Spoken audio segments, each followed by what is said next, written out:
Hello students. So today's topic is motion of a object under free fall. Free fall का क्या मतलब है, equations में से कैसे चेंज होगा when we talk about free fall motion, ये डिस्कस करेंगे। और सेकंड टॉपिक हम डिस्कस करेंगे वो है Galileo's law of odd numbers. Galileo ने लॉ दिया था, बेसिकली वो डिपेंड करता था ऑब्जेक्ट जो डिस्टेंस ट्रेवल कर रहा है उस पर। तो आज हम इन दोनों टॉपिक्स की बात करेंगे। तो let's start that video. So first I am discussing motion of the object under free fall. Got it? तो बहुत सिंपल है, अगर एक ऑब्जेक्ट है उसे एक पर्टिकुलर हाइट से रिलीज करें near the surface of earth, तो वो क्या होगा, वी नो दैट ग्रेविटी उसे जो है वो अपने तरफ अट्रैक्ट करेगी। तो we can say it will be accelerated downward under the effect of gravity with acceleration G. G is gravitational acceleration और उसकी वैल्यू जो है वो होती है 9.8 मीटर पर सेकंड स्क्वायर। ठीक है। If we neglect air resistance, ये ज़रूरी है कि अगर एयर रेजिस्टेंस को हम नेगलेक्ट कर दें then the object is set to be in free fall. तब हम मानेंगे कि ऑब्जेक्ट कैसे मूव कर रहा है, under the free fall. Clear to all? क्योंकि अर्थ की रेडियस जो है जिस हाइट से ऑब्जेक्ट को हमने छोड़ा है उसके रिस्पेक्ट में बहुत ज़्यादा है, तो उसकी थ्रू आउट द जर्नी है वहाँ पर हम जी को क्या मान लेंगे, behave like a constant value. Clear? तो अगर ऑब्जेक्ट को जो है हम एक पर्टिकुलर हाइट से ड्रॉप कर दें अंडर ग्रेविटी, जब वो नीचे आ रहा है उस पर एक्सेलरेशन जो है ड्यू टू ग्रेविटी लग रहा है, that is g and it is constant throughout the motion, then that object is said to be fall in free fall. Clear? अब फ्री फॉल के अंदर जो डाउट्स ज़्यादा आते हैं बच्चों के वो ये है कि डाउनवर्ड डायरेक्शन को पॉजिटिव लें या नेगेटिव लें। नॉर्मली जो है अगर हम वाई एक्सिस की बात करें, हमने शुरू से पढ़ा है vertical upward is positive direction, vertical downward is negative direction. तो मैं आपको बता दूं, आप वर्टिकल डाउनवर्ड डायरेक्शन को पॉजिटिव भी ले सकते हैं और नेगेटिव भी ले सकते हैं, इससे कोई फर्क नहीं पड़ेगा आपके रिजल्ट में। Yes, we are free to choose any frame of reference, लेकिन कंडीशन ये होती है कि जो थ्री एक्सिस हम मान रहे हैं there should be perpendicular to each other and they should be cut only at a point that is origin. उसके अलावा आप किसी भी एक्सिस को एक्स, किसी को भी वाई, किसी को भी जेड मान सकते हैं, कोई भी एक्सिस पॉजिटिव कोई भी नेगेटिव मान सकते हैं, इससे आपका आंसर इफेक्ट नहीं होगा। तो अगर आप डाउनवर्ड डायरेक्शन को पॉजिटिव मानते हैं, और यूजली जो है सब क्वेश्चन में मानेंगे कि ऑब्जेक्ट जो है वो फ्रॉम रेस्ट रिलीज किया गया है, 99.99% तो यही केस रहेगा। एक दो क्वेश्चन हायर क्लासेस में आप डिस्कस कर सकते हैं इससे अलग, तो लेकिन वो अभी नहीं है तो हम उसकी बात नहीं करेंगे।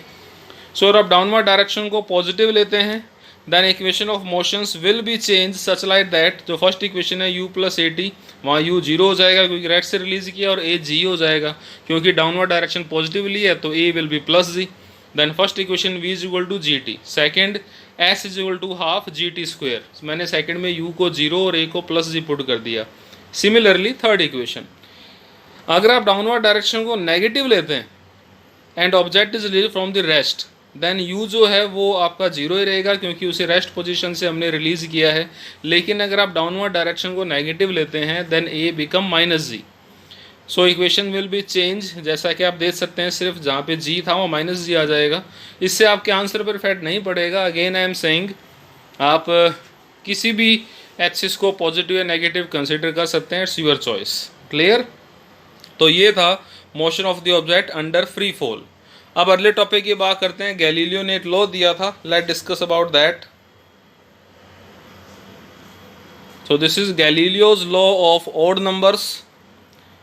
ये वैसे एनसीईआरटी टेक्स्ट बुक में एक एग्जाम्पल की फॉर्म में दे रखा है, लेकिन एक लॉ भी है और कंपटीशन में डायरेक्टली भी पूछा हुआ है। तो ये लॉ क्या था? गैलीलियो ने बताया था distance travel during equal interval of time by a body falling from rest. देखिए फिर से फ्री फॉल का केस आ गया, तो एक्सेलरेशन जो है it will be consider g. Stand to one another in the same ratio as the odd numbers beginning with unity. ठीक है, कि अगर किसी ऑब्जेक्ट को इक्वल टाइम ऑफ इंटरवल्स में उसकी डिस्टेंस ट्रेवल्ड कैलकुलेट करें and when the body is moving under free fall, ठीक है, फॉलिंग फ्रॉम रेस्ट और फ्री फॉल के अंडर वो आ रही है, देन अगर आप एक के बाद एक डिस्टेंस ट्रैवल जो है पर्टिकुलर टाइम इंटरवल के बाद में डिस्टेंस ट्रैवल का रेशियो लें तो वो हमेशा ऑड नंबर के रेशियो में होगा, और ये रेशियो स्टार्ट कहाँ से होगा? From unity. ठीक है, लाइक 1:3:5:7 ऐसे ऑन। तो ये Galileo law of odd numbers है, आपको डायरेक्टली भी याद रखना है। लास्ट जो फॉर्मूला इसमें होगा, कंपटीशन में एक दो बार पूछा हुआ है, ठीक है, तो आप डायरेक्ट याद रखें तो आपका टाइम बचेगा वहाँ पे। तो इसे प्रूव बड़ा इजीली किया जा सकता है, क्योंकि वो रेस्ट से रिलीज किया है तो u 0 होगा, अंडर फ्री फॉल है तो a can be positive, can be taken plus g और minus g। Here I am considering that vertical downward is positive direction, तो मैंने e को क्या मान लिया, प्लस g। अगर आप वर्टिकल डाउनवर्ड को नेगेटिव भी लेते हैं तब भी आपका आंसर वेरी नहीं करेगा, you can check by yourself. तो distance travelled in nth second का फॉर्मूला हमने पढ़ लिया पहले, that is u plus a by 2 2n-1। तो जो फर्स्ट सेकंड डिस्टेंस ट्रेवल्ड करेगा वो कितनी हो जाएगी, u तो 0 है, a प्लस g है, और distance travelled in first second तो n की वैल्यू 1 पुट करेंगे, it become g by 2। Distance travelled in second, तो जब सेकंड है तो n की वैल्यू 2 पुट कर देंगे, सॉरी फॉर दैट, तो n की जो वैल्यू है वो आप 2 पुट कर देंगे, और d जो है d2 distance travelled in second that will be 3g by 2। And distance travelled in third second, फिर n की वैल्यू 3 पुट करेंगे, फोर्थ सेकंड n की वैल्यू 4 पुट करेंगे, एस ऑन। आप बहुत सारे रेशो निकाल सकते हैं, d3 आपका आएगा 5g बाई 2 एंड d4 आएगा 7g बाई 2। तो अगर आप इनका रेशो लें, distance travelled in first second ratio distance travelled in second, so on in third second, so going on, तो d1 ratio d2 ratio d3 ratio d4 ratio d5 so on, कितने भी ले सकते हैं आप, उनका ratio as you can see here g by 2 सब में कैंसिल आउट हो जाएगा, तो रेशो बचेगा 1 रेशो 3 रेशो 5 रेशो 7।